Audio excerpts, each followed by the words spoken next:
नमस्कार, आपका स्वागत है भारत होम्योपैथी के यूट्यूब चैनल पर। और आज इस वीडियो में हम बात करेंगे best medicine for scalp psoriasis. अगर आप स्कैल्प सोराइसिस से सफ़र कर रहे हैं तो ऐसे में एक बेस्ट ट्रीटमेंट लेना या बेस्ट मेडिसिन लेना आपके लिए बहुत ज़रूरी हो जाता है, क्योंकि स्कैल्प सोराइसिस को आज के समय में बहुत ईजिली ठीक किया जा सकता है।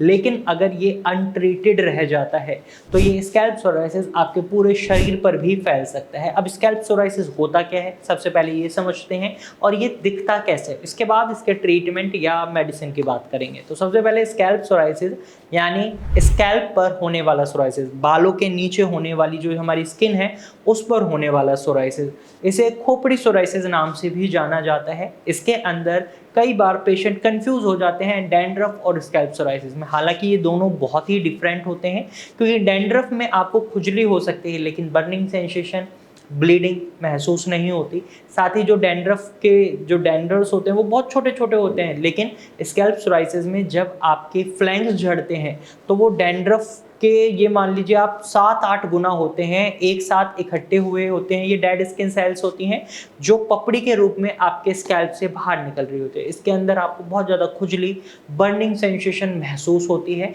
बहुत ज़्यादा ड्राइनेस हो जाती है। तो स्कैल्प सोराइसिस में बेसिकली आपको ये चीज़ें फेस करनी पड़ती हैं। और दिखने में ये कैसा होता है, तो दिखने में ये आपकी इसकी प्रेजेंस आपके फोरहेड पर हो सकती है, आपके कान के पास हो सकती है, आपके बैक साइड में हेड के वहाँ पर हो सकती है।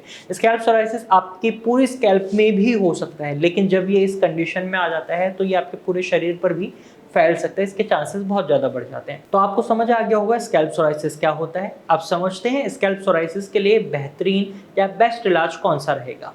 तो स्कैल्प सोराइसिस में आप होम्योपैथिक मेडिसिन को ऑप्ट कर सकते हैं। रीज़न है, एलोपैथिक मेडिसिन में हम देखते हैं कि स्टेरॉइड्स दी जाती हैं। स्टेरॉइड्स जब पेशेंट खाता है तो बहुत जल्दी रिजल्ट्स देखने को मिलते हैं, लेकिन जैसे ही पेशेंट उन्हें खाना बंद कर देता है उनका स्कैल्प सोराइसिस पूरे शरीर पर फैलने लग जाता है, या सोराइसिस बहुत ज़्यादा तेज़ी से बढ़ता है, क्योंकि ये दवाइयाँ आपकी रूट कॉज को ठीक नहीं कर रही, वो सप्रेस कर रही हैं। वहीं आयुर्वेदिक ट्रीटमेंट की अगर हम बात करें तो आयुर्वेदिक ट्रीटमेंट में हमें ये देखने को मिलता है पेशेंट दवाइयाँ लेते हैं लेकिन उन्हें खाते नहीं हैं।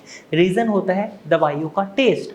कई बार पेशेंट दवाइयों को इस वजह से नहीं खा रहे होते कि उन्हें खाने के बाद उल्टी जैसा महसूस होता है, उन्हें खाने के बाद बहुत अजीब सा महसूस होता है, जिसकी वजह से पेशेंट कई बार आयुर्वेदिक दवाइयों को ऑप्ट नहीं करते। लेकिन होम्योपैथिक मेडिसिन में ये इजी टू कंज्यूम मेडिसिन होती हैं, इन्हें पेशेंट बहुत ईजिली ले लेते हैं और ये आपके नर्वस सिस्टम के थ्रू आपके पूरे शरीर में काम करती हैं।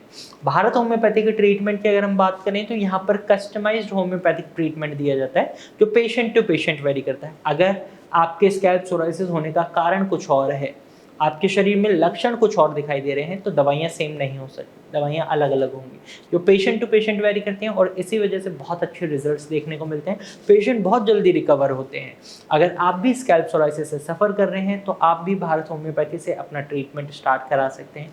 अब स्क्रीन पर दिए गए नंबर पर कॉल कर सकते हैं या फिर इसी नंबर पर अपने स्कैल्प की फ़ोटो व्हाट्सअप कर सकते हैं। हमारे डॉक्टर की टीम खुद आपसे कॉन्टैक्ट करेगी और आपको एक प्रॉपर एडवाइस देगी।